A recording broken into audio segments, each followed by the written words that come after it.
All right, February 26th, 2025. We are back on Griffin Talk Sports, and we're going over probably one of the biggest games of the NBA season thus far. Luka Dončić going up against his former team, the Dallas Mavericks. This was something that we have been looking forward to since this trade happened. And obviously, it's a little anticlimactic because Anthony Davis couldn't play. He's injured. So April 9th, that game circled on the calendar because AD hopefully is back, and then we really get to see who won this trade in the short term. Obviously, long term, you'd think that Luka Dončić is the key piece that's going to be here in a Lakers uniform for the next 10 years. But the Mavericks look like a good team when AD comes back. I think Nico Harrison is getting a lot of hate, and I think it's warranted, but we can get into that.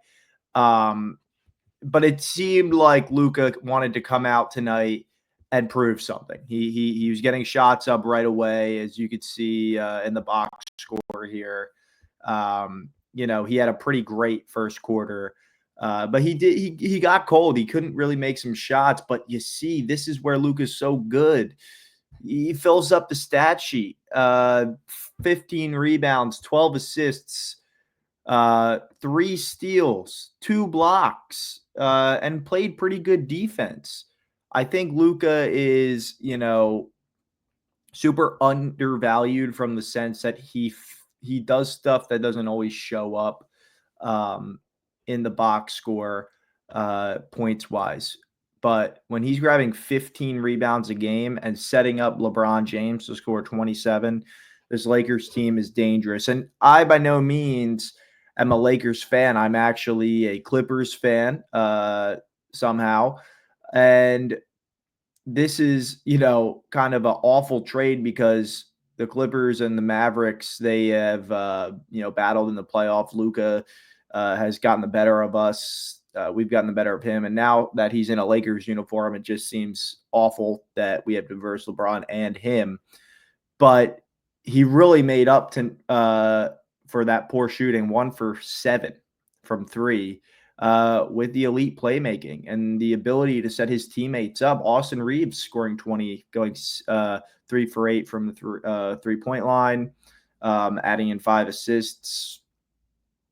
And Lucas showcased that he's not going to be pigeonholed into this, prototypical generational scorer.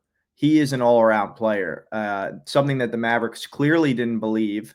And they believed that AD gave them a better shot to win, at least in the short term. And I think something that, is going to go under the radar here, and I do want to touch on it, is Kyrie Irving. Look at this stat line. That's an elite level stat line. I think what Kyrie proved tonight is, Luka's gone, but I'm still an elite all NBA type of player that can get a team to the championship. And I think a lot of people kind of forgot about that. When Anthony Davis comes back, I do believe this team's going to be dangerous. I really do. Obviously, they're dealing with some injuries right now. If they can get healthy, make the playoffs, if I'm a 1, 2, 3 seed, I don't want to see the Mavericks. I really don't, because they have the experience. They have the championship pedigree between Kyrie and AD. 2 former, LeBron co-stars now playing together, which I think is kind of cool, that they can probably do it together. I think the Mavericks could make the finals again this year, and I would not be surprised. Anthony Davis was having a great year on the Lakers. I mean, obviously everybody's surprised about this trade, and I think it took a lot of people. I remember when I saw it, I was out. It was like 12:30, and you get this random notification. The problem that I think a lot of people had with Nico Harrison is that he didn't shop Luka. He didn't get the best offer. Problem's not that AD is not a generational type of player. It's the fact that he probably could have gotten more with AD. So that's where a lot of people have the problem. I don't think Nico Harrison lasts over 2 years, 3 years in the Mavericks, in a Mavericks front office role, unless they win a championship. If they win a championship, all's forgiven because you only get one opportunity to win a championship. These teams that do it, back to back, three-peat, have those opportunities. That is, I think we're kind of taking that for granted now that we see the Chiefs and we've seen the Patriots and the Heat and the Warriors have these opportunities over the last decade to do that. We're kind of taking it for granted. Teams like that don't come around all that much. I think Mavericks are putting all their chips in the middle. They got two guys that are definitely on the opposite side of their prime, still in it, opposite side of the mountain, though, coming down. And they need to win now. So this was not a great result for the Mavericks. Obviously, AD's out. They're dealing with some other injuries. You can't have PJ Washington, who, okay, he gets 10 rebounds, 5 assists. He knows he wasn't shooting well tonight, but you're not going to win when he's probably your second best player out there and he's scoring 0 points. Clay, inefficient, minus 20 plus minus. Yeah, he's got the 22, but liability on defense. The Luka quote last night, I thought the TNT interview was underwhelming after the game. Kind of just said, the quote was, "Sometimes I didn't know what I was doing out there. I'm just glad it's over." Sure, I guess. I think he knew what he was doing, looking back at the bench after he makes that three. I think it's personal for Luka because when you feel untouchable, there are certain players that you just have to know you're untouchable. The team will never consider trading you or letting you leave unless you decide that on your own.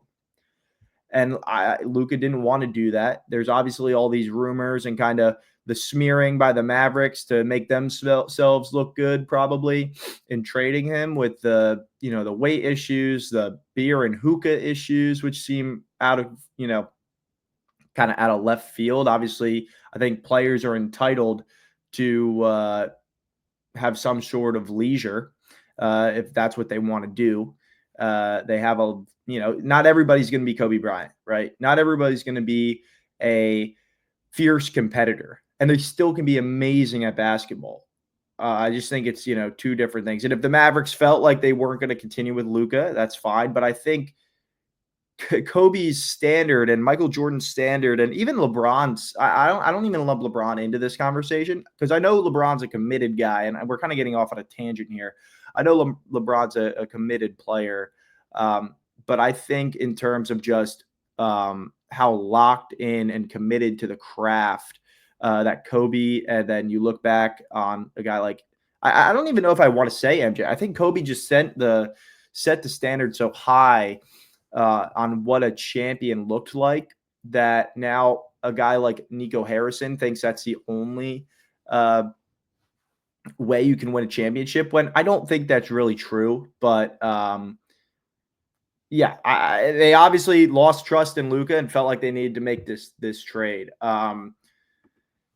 I thought it was a good performance from Luka. Way to get a triple-double, obviously inefficient. One thing I wanted to really look at, and I thought was kind of cool, was there's been 2 instances that I could think of where guys came back to their former teams in 2 kind of different connotations. It would be LeBron going back to Cleveland in 2010, and then KD going back to Oklahoma City in 2016. Now, obviously, there was a lot of animosity between the fan base and the player in that situation. In this case, it's more the fan base in the front office. Luka is still beloved by Mavericks, by Maverick fans and the community there. But just to compare performances, LeBron, I didn't know this. I looked it up. December 2nd, 2010, LeBron versus the Cavs in Cleveland for the first time. He scored 38 points, had 8 assists, 5 rebounds, shot 15 for 25 from the field, played 30 minutes, and they trounced them 118-90. Now, the Cavs sucked at that point. That was, obviously LeBron's gone. They basically had no pieces around him. But, that's an insane performance to go back and put 38 up and say, yeah, even LeBron, obviously LeBron probably felt some type of way because, he's getting all this hate, but the Cavs made no effort to build around him in the 7 years he was there. Zildjian or Ilgauskas and Mo Williams were the 2 best pieces that they had there.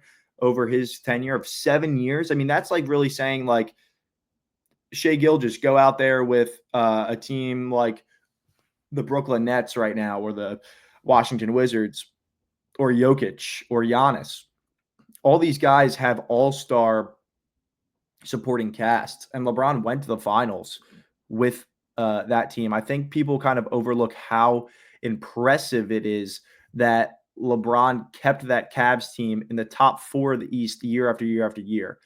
Looking at the KD game, this was in 2016 November, one of the first games of the season. He get versus OKC, and he puts up 39 and 7 rebounds, 1 assist. He shot 62% from the field, made 7 threes, and they won 122-96 against the Thunder. And that's a crazy performance too. Luka did not live up to that hype. And obviously, I think it might be a little bit because the connotation's different. But he still had animosity. LeBron, KD probably felt like they wanted to prove to the other fan base that, they made the right call by going there and rub it in the other, their former team's face, that they didn't offer them the amount of money they wanted or didn't make it to the championship. Obviously, KD is its own thing, which a lot of people will disagree with him going to the Warriors.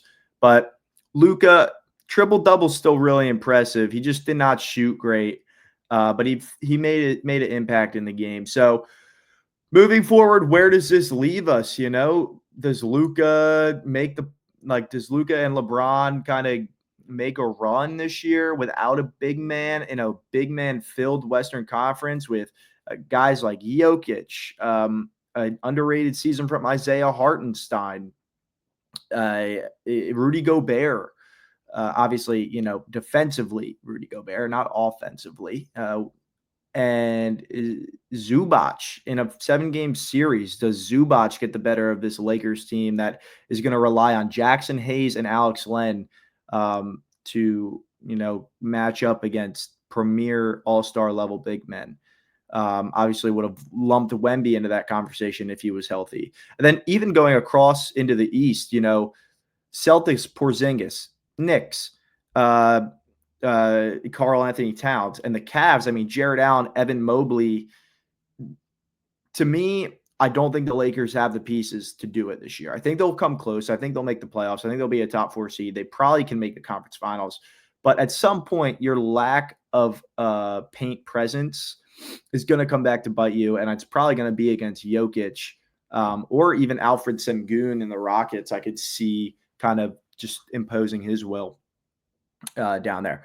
So Lakers, they got to keep kind of grinding out wins. This was a big win for them against the Mavericks. The Mavericks have to really grind out wins without AD, and we'll see if the Mavericks kind of made the right move trading Luka, at least in the short term this year. Can you imagine a playoff series against the Lakers or Lakers Mavericks, first round, second round? That would be, I'm sure Adam Silver wants to get that get that fix in and get the script going with that. But we will see. And I think, in my opinion, both these teams will make the playoffs and will have a shot to make it to the conference finals. I don't know if they have championship level potential, but if they're both healthy, we can see. I think, honestly, I might have the Mavericks above the Lakers in terms of championship potential. I think Kyrie's elite, has the experience. AD's elite, has the experience. And the Lakers' lack of a big man is going to hurt them. So a little contrast. Take the Mavericks over the Lakers. But that'll do it for today's video. Like, comment, subscribe if you enjoyed. For more NBA content, follow the channel, and we'll be back tomorrow breaking down the midweek college basketball scores, results, and impacts on bracketology. See you later.